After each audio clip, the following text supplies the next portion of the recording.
तस्कर को लगा मैं ठंड से मर जाऊंगा, इसलिए उसने मुझे घास पर लिटा दिया। यहीं रहो, हिलना मत। मैंने उसकी बात मानी और बिल्कुल भी नहीं हिला। जल्द ही मैं बर्फ में स्नोमैन जैसी ढक गई, बस आंखें दिख रही थीं। तस्कर बूढ़ी आया संग लौटा। उसने मुझे निकाल हाथ पकड़ा और कहा, नैनी वो, ये छोटी है, कम खाती है, गांव के बच्चे काम जानते हैं।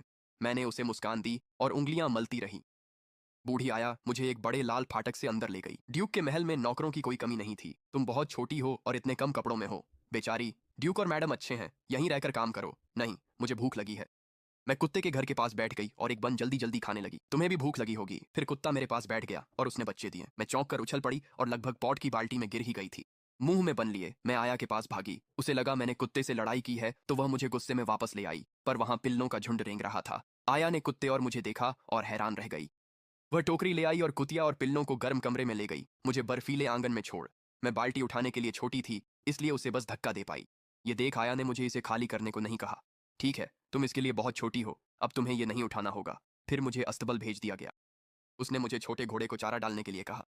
यह ड्यूक का पसंदीदा बछड़ा है, इसे दिन में 4 बार खिलाना। घास के लिए यह कटोरा इस्तेमाल करना, न ज्यादा न कम। अगर ज्यादा खिला दिया तो बछड़े का पेट फूल जाएगा और वह मर जाएगा। बछड़ा घास खाता है, आयु बन खाती है, मजबूरन। आया रसोई से एक और बन ले आई। मैंने उसे खाया नहीं बल्कि कपड़ों में छुपा लिया, कल की कमी के डर से। अस्तबल में कंबल न होने और ठंडी हवाओं से मेरा सिर सुन्न हो गया था, इसलिए मैंने घास के ढेर में छिपकर जम्हाई लेते हुए खुद को सुला लिया। आंख खुलते ही मैंने अस्तबल में भीड़ देखी। घास में छिपी मुझे किसी ने नहीं देखा। ये ड्यूक की सबसे कीमती घोड़ी है, कोई नर घोड़ा इसके लायक नहीं मिला। फिर ये 1 महीने की गर्भवती कैसे हो गई? 10 महीने में यहाँ बछेड़ा होगा। ड्यूक बहुत खुश होंगे। धड़ाम, मैं घास के ढेर से गिर गई और सबको डरा दिया। नींद से भरी आंखें मलते हुए मैंने घोड़े के पेट की ओर इशारा किया और बड़बड़ाई, 2 बच्चे घोड़े। मेरी बात सुनकर सब लोग हैरान रह गए। वे समझ नहीं पाए, यह जंगली सी बच्ची कहाँ से आ गई। वह अस्तबल में क्यों सो रही थी? मुझे नहीं पता था कि मैं वहां नहीं सो सकती थी। मुझे लगा जहां सो सकूं वही घर है। प्यारी बच्ची, तुम यहाँ क्यों सोई? रात में ठंड से मर सकती थी।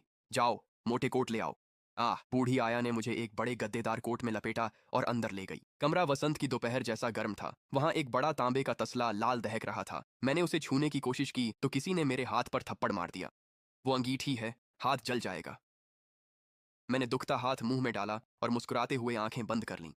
आया बहुत अच्छी है, अच्छी बच्ची। अब यहीं बिस्तर पर सोना। अस्तबल में ठंड है, वहां मत सोना। अयू बछड़े को खिलाना नहीं भूली। हाथ पैर गर्म होते ही मैं बाहर दौड़ी। बछड़े मुझसे लंबे थे, उनके माता पिता के घुटने मुझसे ऊंचे थे। बछड़े भूखे नहीं थे, पर अयू थी। खुशबू का पीछा करते हुए मैं एक धुएं वाले कमरे पर रुकी।